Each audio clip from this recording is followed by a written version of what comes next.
Now, the KVTA local and national news. As bitter cold temperatures take a hold of the Midwest, schools, colleges, and businesses are closing.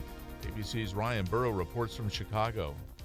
Sub-zero air temperatures are moving into the area. Wind chills expected to drop to 55 degrees below zero. University of Chicago, DePaul, Loyola, Notre Dame, Northern Illinois all suspending classes from Tuesday evening into Thursday. Minneapolis and Milwaukee public schools are closed Tuesday. Chicago public schools will be closed Wednesday. The sub-zero temps are expected to create travel nightmares. Hundreds of flights have been canceled out of Chicago's airports. Amtrak and Metra have modified their train schedules. Ryan Burrow, ABC News, Chicago.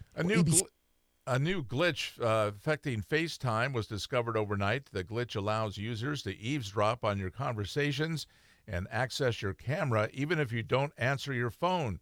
ABC's chief business correspondent Rebecca Jarvis has details on that. This newly discovered bug means that someone could be using FaceTime to spy on you. The major glitch uncovered overnight lets a FaceTime caller immediately hear the audio from your phone before you've accepted or rejected a FaceTime request. It essentially turns your phone into a hot mic, letting callers eavesdrop on you, even lets them access your camera without your knowledge. In a statement, Apple says, "We're aware of this issue. We have identified a fix that will be released in a software update later this week."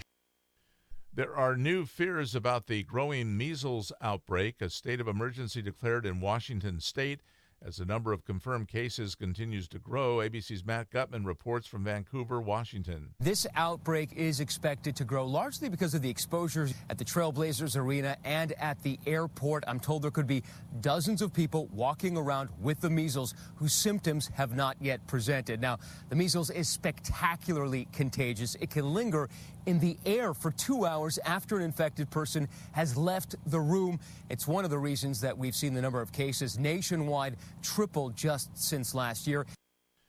U.S. and Taliban negotiators say they have a framework for a peace deal could possibly end the 17-year war in Afghanistan. The Taliban wants the U.S. to withdraw all of its 14,000 troops in exchange for a ceasefire and other promises. ABC's Chief Global Affairs correspondent Martha Raddatz has more from Washington. President and former U.S. officials have been warning Trump that a complete withdrawal of our forces would leave the U.S. vulnerable to terrorist attacks. The New York Times says that some aides have used an intelligence assessment that says a complete withdrawal of American troops could lead to an attack on the U.S. within 2 years. The acting defense secretary was asked if he has been making plans for a complete withdrawal. He said he has not been asked to do that, but that is possible if this peace agreement goes forward. The Congressional Budget Office says that the economy took a big hit.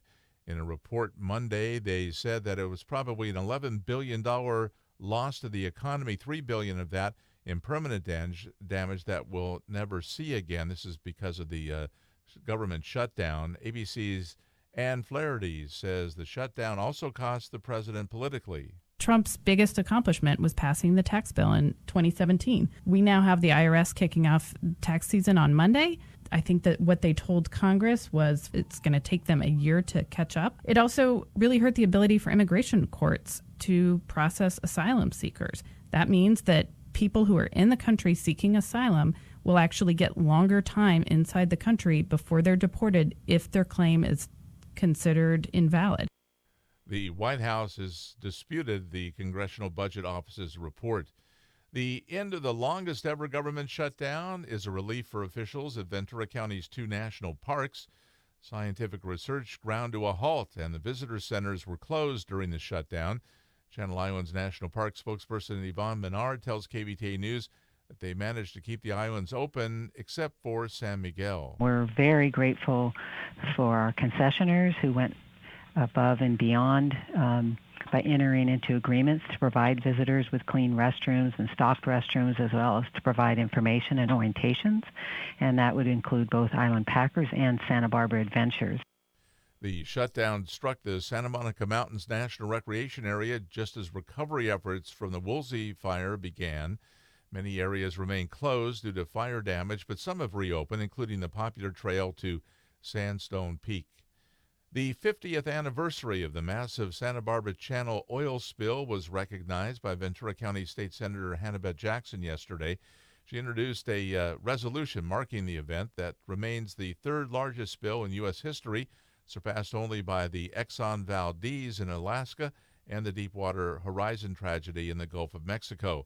Jackson tells KVTA News that the 4 million gallon spill from the offshore oil platform A had extreme impacts.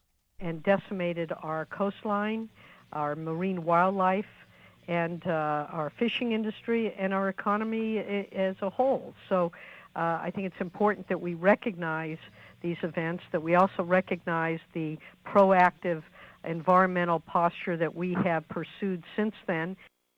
Jackson says the spill led to the birth of the modern environmental movement and the creation of Earth Day.